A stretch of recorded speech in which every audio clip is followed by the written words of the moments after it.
Hello, and welcome to my live stream. I'm going to be doing a reading of my book. No, my story blog, Grandma Fisher's Oddities. So, before we get started,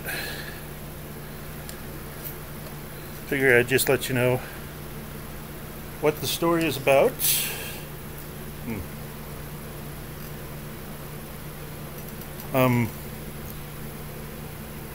Grandma Fisher's Oddities is about a grandmother who's a serial killer, and it's seen through the perspective of a boy named Toby, her grandson. It's similar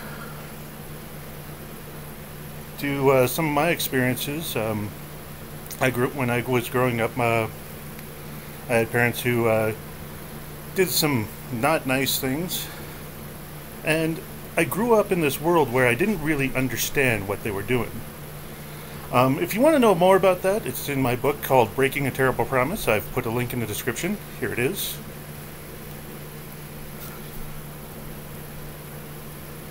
So,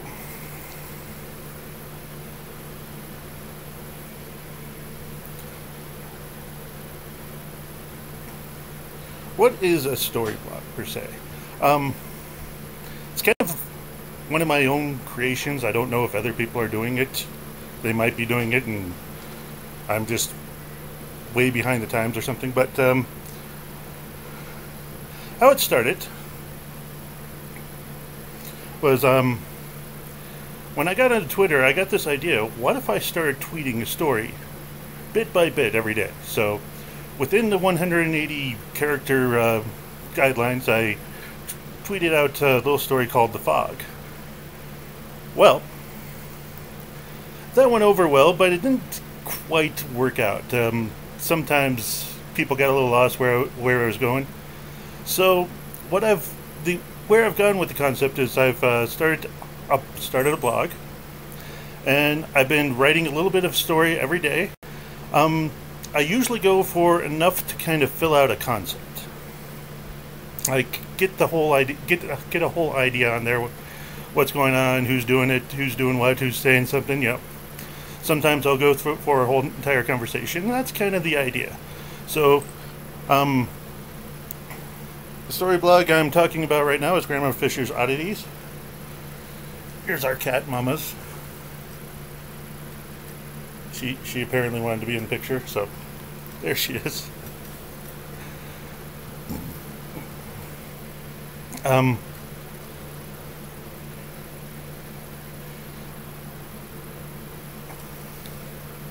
got a few other story blogs going on right now, but here's what that is. So here's Grandma Fisher's Oddities. I'm going to be reading the first couple of blog posts, so that we've got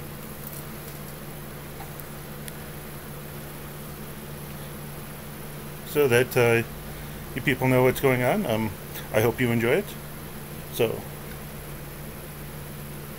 what I'm about to tell you sounds crazy to you, but it was normal to me. The way Grandma Fisher ran the house was just the way the world worked. I had no reason to question it. Perhaps in your travels through this great nation, you chanced upon a little roadside attraction called Grandma Fisher's Oddities. A little novelty shop along a lonely, dusty road. The only thing seen for miles. Well, except for the farmhouse and the barn and a little heat-controlled building that housed my Grandma Fisher's wax museum. It was her pride and joy.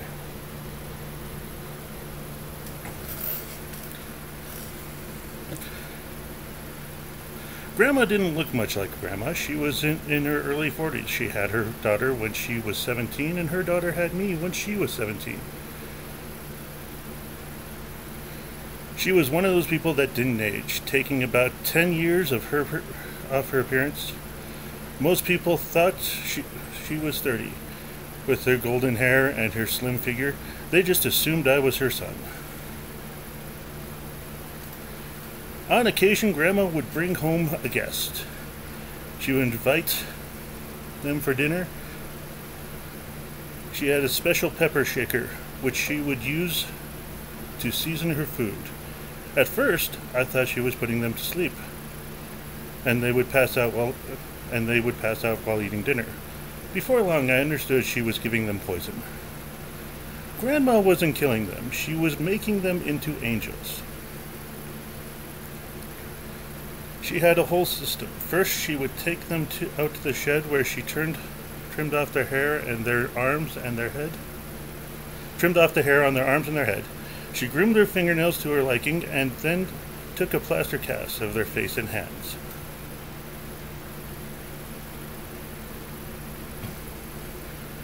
She had an underground room in the barn. One side had a walk-in freezer. The other had a metal operating table where she removed the arms and head of her angel with her hacksaw. She would then boil, and was more of a simmer, in water with something she called sal soda. This made it easier for her to remove the flesh from the bones.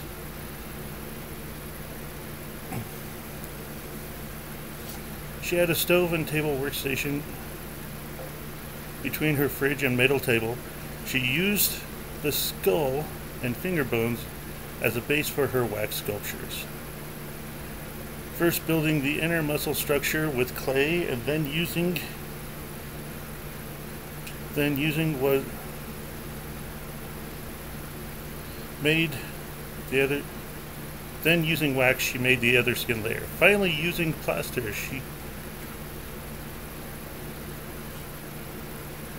cast she had made as a guide.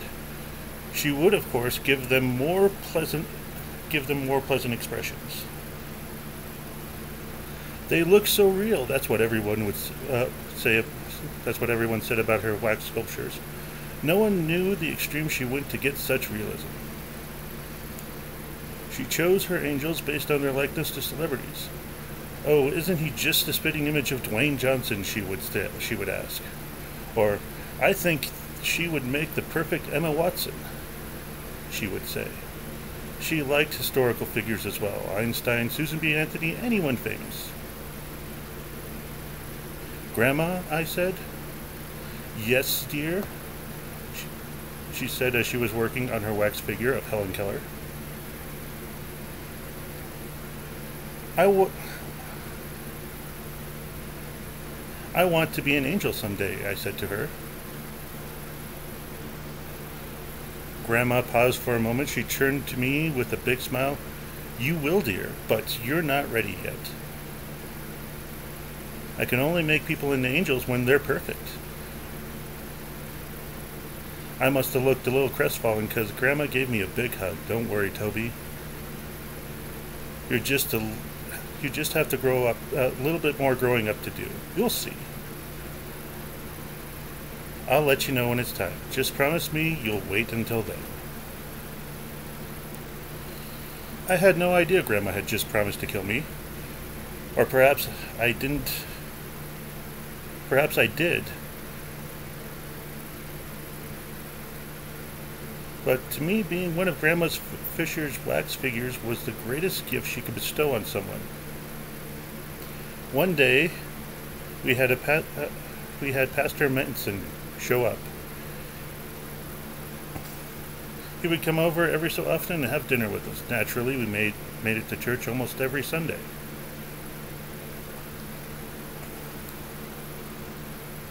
So glad you can join us, Michael, said Grandma. You know, me and Toby don't get many visitors besides the occasional tourist. Always happy to see you, Elizabeth, and little Toby here, said Mr. Manson. The food was ready and we sat down. That's when I got an idea. Grandma? Yes, dear, she asked. Can I have a pop with dinner, I asked. No, dear, said Grandma. Those are for customers. I only let you have them on special occasions. That's okay, Liz, said the pastor, handing me $1. This one's on me. Well, I guess it's fine then, said Grandma politely enough. The pastor and Grandma exchanged silent glances as I took their distraction as an opportunity to use The special pepper on pastor's potatoes. Yay! I exclaimed, and I ran out excitedly to get my soda. When I came back, the pastor was sampling the potatoes. Michael! Exclaimed Grandma. You of all people should know better. You're right, he said. We put our hands together and began to pray, Our Father, who art in heaven. He passed out right in the potatoes. I was so proud of myself for what I did. Toby! Cried Grandma. Why did you do that? Suddenly I realized I was in trouble. I'm sorry, Grandma, I said. It's just that I thought that if anyone deserved to be an angel, it was Pastor Manson.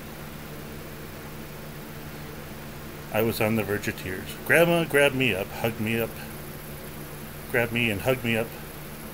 It's all right, dear Grandma. It's all right, dear. Grandma just has to figure out what we're going to do.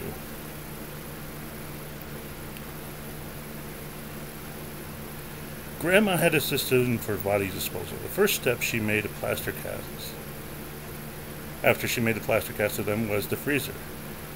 She would then process their hands and skull, making of the wax figures. She then would make the bodies out of take her bodies out.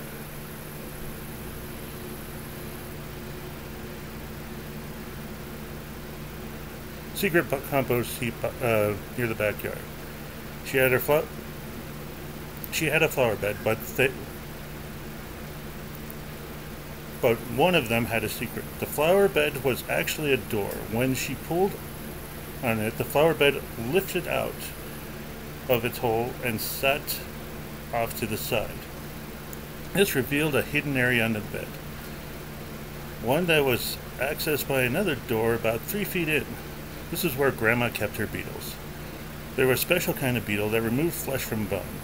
When she got the bones, she ground them up and made plaster she used to fill her molds. There was a whole production line.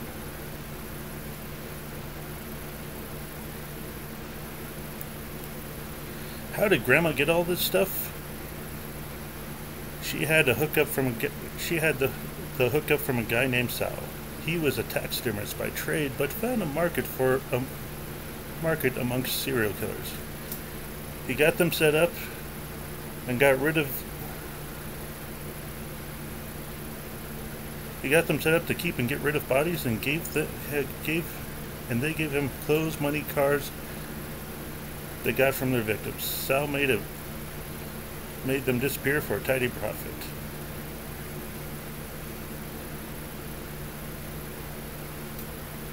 Okay, so I understand after getting Pastor Mason to a beetle tank, Grandma's first action was to call Sal. The phone picked up. Hello, G-Ma. G-Ma was Sal's nickname for Grandma. They used nicknames to keep things separate.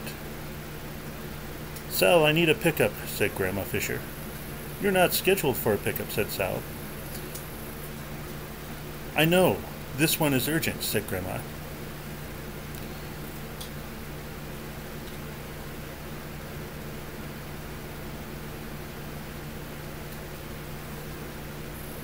Are you in trouble, said Sal. No, said Grandma, at least not that kind of trouble. We just had an unexpected guest who might cause people to start looking. It would be good if there was nothing here for them to find. All right. So that's the first 10 posts. I'll probably be live streaming again later. I don't know if anybody watched that, but if you did, thank you.